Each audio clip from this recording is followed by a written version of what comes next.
اعوذ باللہ من الشیطان الرجیم بسم اللہ الرحمن الرحیم۔ پاکستان کے ہمسایہ ممالک کے ساتھ تعلقات کے سلسلے میں اگلا ملک ہے ایران۔ ایران کے بارے میں سب سے پہلے ہم نے دیکھنا ہے اس کا محل وقوع کہ ایران پاکستان کے مغرب میں واقع ہے اور اس کا برادر ہمسایہ ملک ہے۔ ایران اور پاکستان کے درمیان 900 کلومیٹر مشترکہ سرحد ہے، ٹھیک ہے۔ اور اس کے بعد اگلا جو پوائنٹ ہے وہ ہے تاریخی رشتہ، نمبر 2 تاریخی رشتہ۔ ایران اور پاکستان کے درمیان تاریخ اتنی ہی قدیم ہے جتنی اسلام کی تاریخ، بلکہ یوں کہنا چاہیے کہ کئی صدی قبل مسیح ہمارا پاکستان ایرانی سلطنت کا 20واں صوبہ تھا۔ یعنی ہمارا پاکستان، کیونکہ ایران تو ایک پرانا ملک ہے، تو اس کا ایک صوبہ تھا ہمارا پاکستان۔ تو برِ صغیر میں ابتدائی دور میں جتنے مسلمان مبلغین اور صوفیاء کرام آئے وہ ایران کے راستے سے برِ صغیر میں داخل ہوئے، یہاں انہوں نے اسلام کی روشنی پھیلائی۔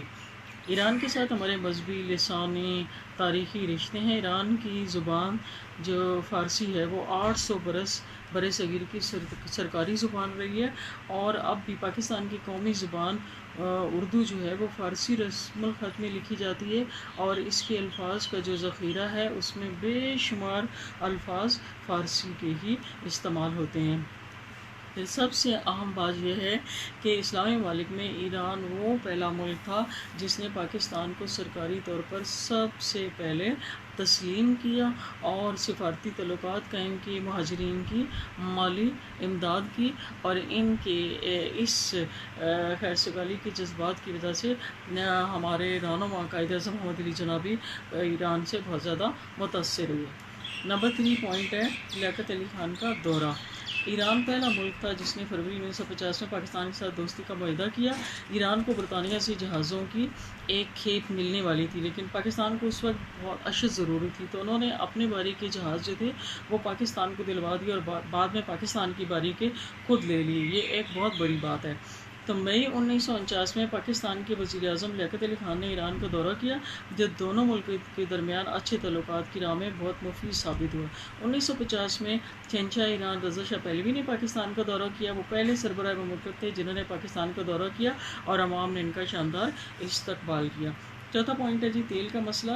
ایران تیل پیدا کرنے والا ملک ہے، لیکن اس کے تیل کی صنعت برطانیہ کی اینگلو ایرانین آئل کمپنی کی ملکیت تھی۔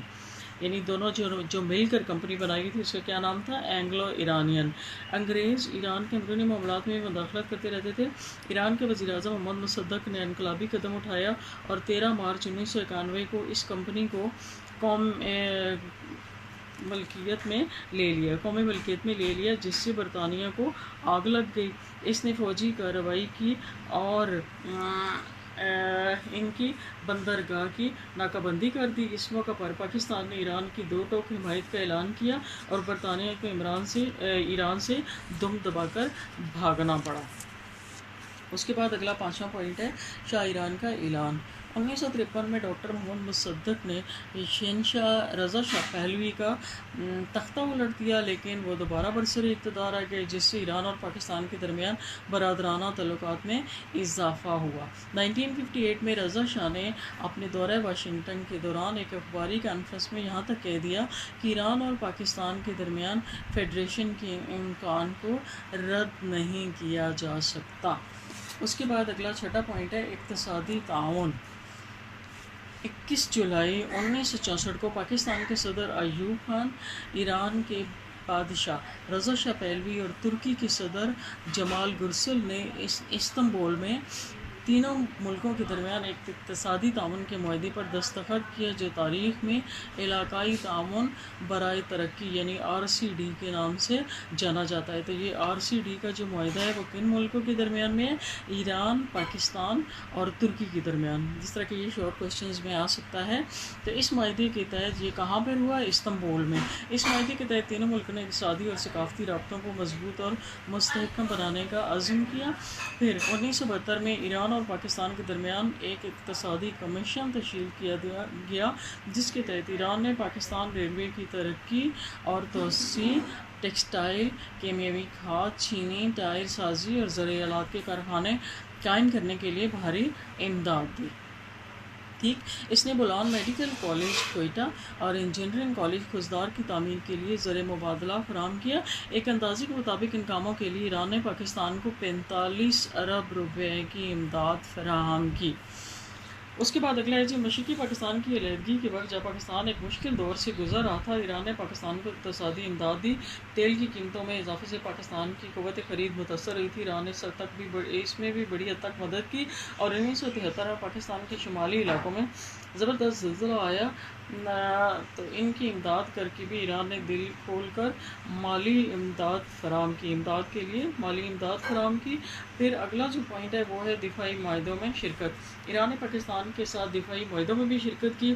اپریل 1954 میں پاکستان اور ترکی نے مل کر مڈل ایسٹ ٹریٹی آرگنائزیشن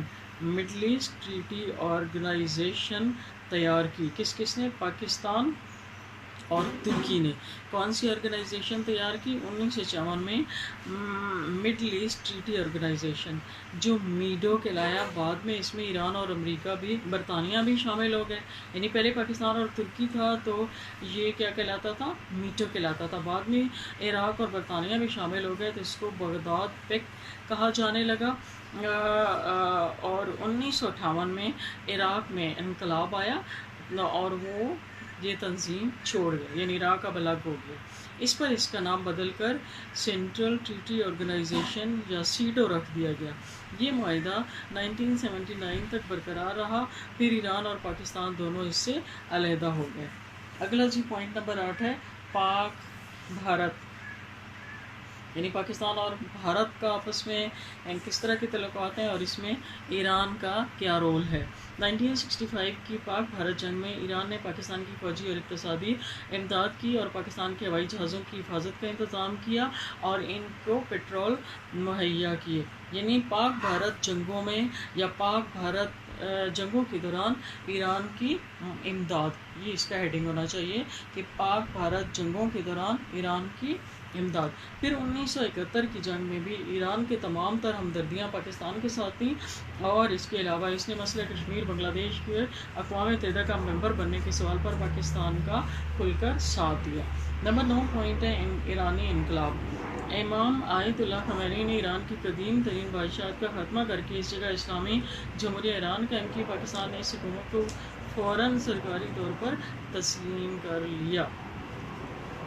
اور ایک سوال پر ایران میں امریکی یرغمالیوں کے سوال پر پاکستان نے اپنے برادر ہمسایہ ملک کی حمایت کی، اور جب ایران کے صدر جناب خامنئی پاکستان کے دورے پر آئے تو ان کا جس والہانہ جذبات سے استقبال کیا، دونوں ملکوں کے درمیان قریبی گہرے تعلقات کا اظہار کیا، اس کی مثال نہیں ملتی۔ اس کے بعد بھی ایران کی اسلامی جمہوریہ کے قائدین پاکستان کا اور پاکستان کے صدر جنرل محمد ضیاء الحق ایران کا دورہ کرتے رہے۔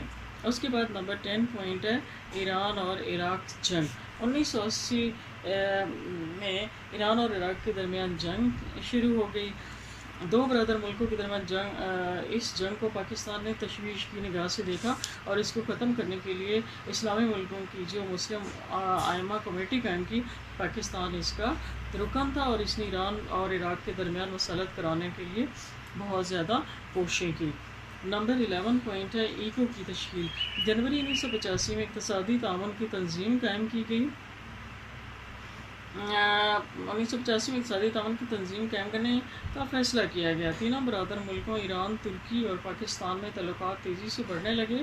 کوئٹہ زیدان ریلوے کو باقاعدہ بنایا گیا اور معاشی تعاون کی بہت سی نئی راہیں سامنے آئیں۔ ایران اور پاکستان کے درمیان تعلقات میں کبھی کبھار سرد میری بھی آ جاتی ہے، جس کی وجہ سپاہ محمد اور سپاہ صحابہ کے کارکنوں کی آپس کا کانفلکٹ ہوتا ہے، ٹھیک ہے، اور اس کے پیچھے بھی کوئی نہ کوئی ہوتا ہے ان دونوں کو آپس میں لگانے والا بھی۔ اس کے بعد نمبر 12 پوائنٹ ہے جی ایران اور امریکہ کے تعلقات اور پاکستان کا کردار۔ ایران کا خیال ہے کہ امریکہ نہ دوست اچھا ہے اور نہ ہی دشمن۔ یہی وجہ ہے کہ وہ امریکہ سے دور رہنے کی پالیسی اپنائی ہوئی ہے۔ امریکہ نے ایران کو ڈرانے دھمکانے کا حربہ استعمال کیا، لیکن ایران اس سے مرعوب نہیں ہوا۔ امریکہ نے عراق کے بعد افغانستان پر فوجی کارروائی کر کے یہ ثابت کر دیا کہ وہ کسی بھی مسلم ملک کو کسی بہانے سے نشانہ بنا سکتا ہے۔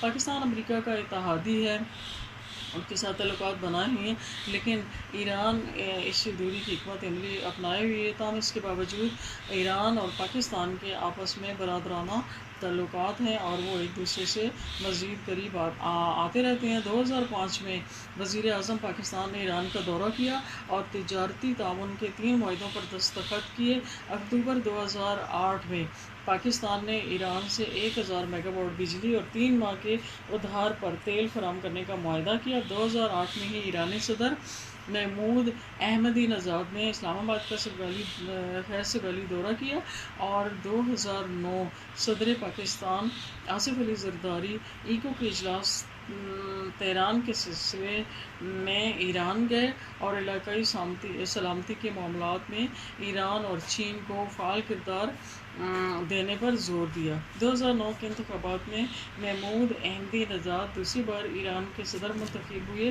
خیال کیا جاتا ہے کہ دونوں اسلامی ملکوں کے تعلقات جو ہیں وہ انشاءاللہ تعالی ان میں بہتری آتی ہی رہے گی۔